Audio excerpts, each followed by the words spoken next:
तो अब हम स्टार्ट करेंगे अपना नया चैप्टर फंडामेंटल्स। देखो बेटा, फंडामेंटल्स में हमारी पहला जो चीज़ है वो है पार्टनरशिप। क्या होती है पार्टनरशिप?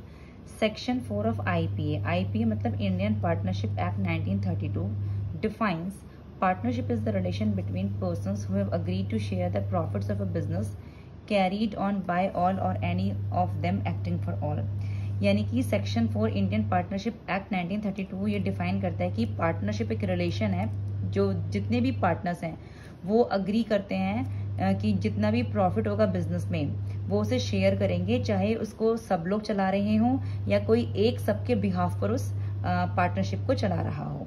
ठीक है, जैसे सपोज कर लीजिए कि एक्स और वाई ने एक बिजनेस स्टार्ट किया, both of them bound each other decision. अब ये दोनों एक दूसरे का डिसीजन मानने के लिए बाउंड हैं। ठीक है, अगर दोनों ही मिलकर काम कर रहे हैं तो दोनों को एक दूसरे के डिसीजन मानने पड़ेंगे। और मान लीजिए अगर सिर्फ एक ही काम कर रहा है और पूरी पार्टनरशिप के लिए, तो दूसरे को भी उसके डिसीजन मानने पड़ेंगे।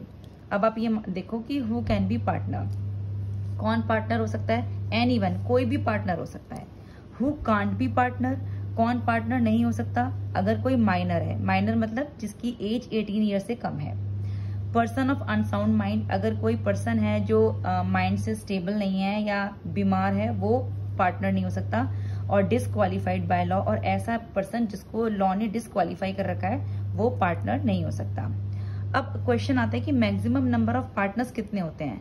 देखो आईपीए में यानी इंडियन पार्टनरशिप एक्ट में तो कोई भी नंबर गिवन नहीं है, लेकिन as per rule 10 of companies यानी कि कंपनी का जो रूल 10 है उसमें ये होता है कि मिसलेनियस रूल्स 2014 के according the government decided maximum number of partners 50। ठीक है, तो गवर्नमेंट ने डिसाइड किया हुआ as per rule 10 of companies miscellaneous rule 2014 कि जो मैक्सिमम नंबर ऑफ पार्टनर्स हैं वो 50 हो सकते हैं। यानी 2 पार्टनर से लेके 50 मेंबर्स तक एक पार्टनरशिप में पार्टनर्स हो सकते हैं। अब देखो पार्टनरशिप डीड क्या होती है?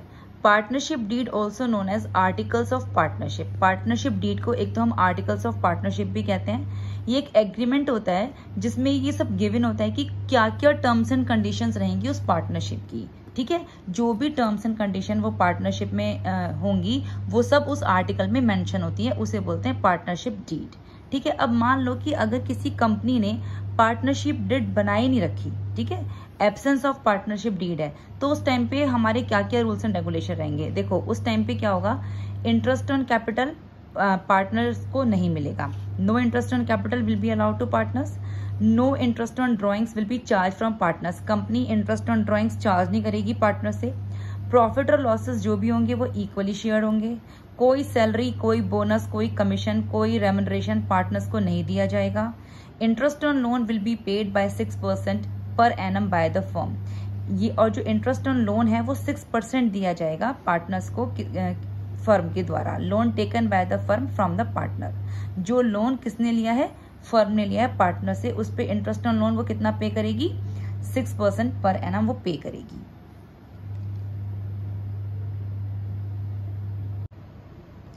अब देखो कौन कौन से अकाउंट्स हम इसमें प्रिपेयर करते हैं। देखो इसमें हम एक प्रिपेयर करते हैं P and L appropriation account. P and L appropriation account इसलिए प्रिपेयर होता है कि प्रॉफिट्स को डिस्ट्रीब्यूट करने के लिए। पार्टनर्स कैपिटल अकाउंट हम प्रिपेयर करेंगे। पार्टनर्स कैपिटल अकाउंट में 2 अकाउंट होते हैं, एक होता है कैपिटल अकाउंट, एक होता है करंट अकाउंट। और एक बनाएंगे पार्टनर्स का लोन अकाउंट। ये वो लोन है जो फर्म ने लिया है, लोन टेकन बाय फर्म। ठीक है, अब देखो partnership also follows double entry system.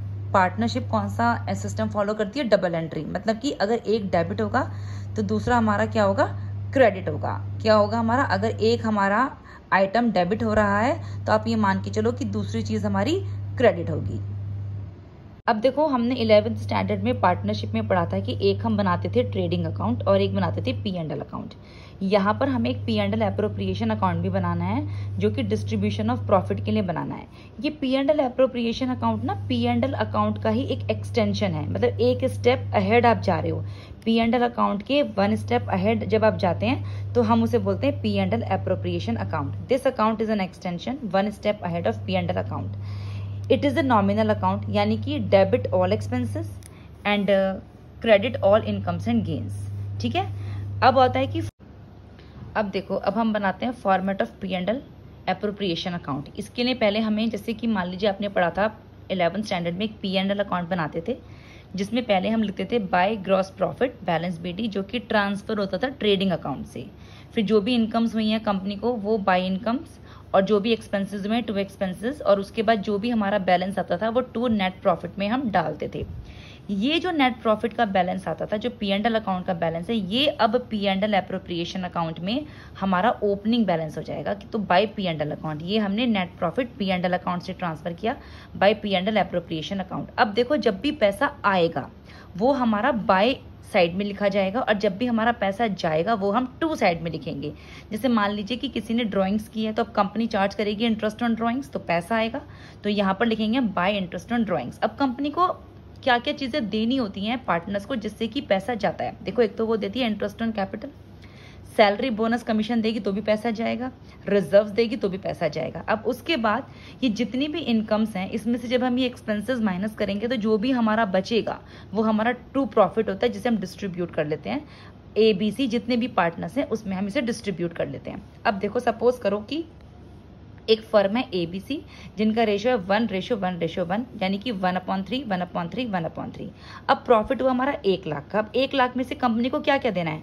उसे इंटरेस्ट ऑन कैपिटल देना है, उसे सैलरी देनी है, उसे रिजर्व मेंटेन करने हैं, उसे कमीशन देना है। अब इन सब चीज़ों को इसी प्रॉफिट में से देना है। प्रॉफिट में से इंटरेस्ट ऑन कैपिटल, प्रॉफिट में से सैलरी, प्रॉफिट में से रिजर्व, प्रॉफिट में से कमीशन बोनस देना है। उसके बाद जब इस प्रॉफिट में से ये सब चीज़ें हम दे देंगे तो जो भी हमारा बैलेंस होता है वो हमारा प्रॉफिट होता है, जिसको हम डिस्ट्रीब्यूट करते हैं अपने प्रॉफिट शेयरिंग रेशियो में। ठीक है ना? इसी प्रॉफिट में से जब हम ये सारी चीज़ें दे देते हैं, उसके बाद जो हमारी अमाउंट बचती है वो हमारा प्रॉफिट का बैलेंस होता है, डिविजिबल प्रॉफिट होता है, जिसको हम डिस्ट्रीब्यूट करते हैं अपने प्रॉफिट शेयरिंग रेशियो में।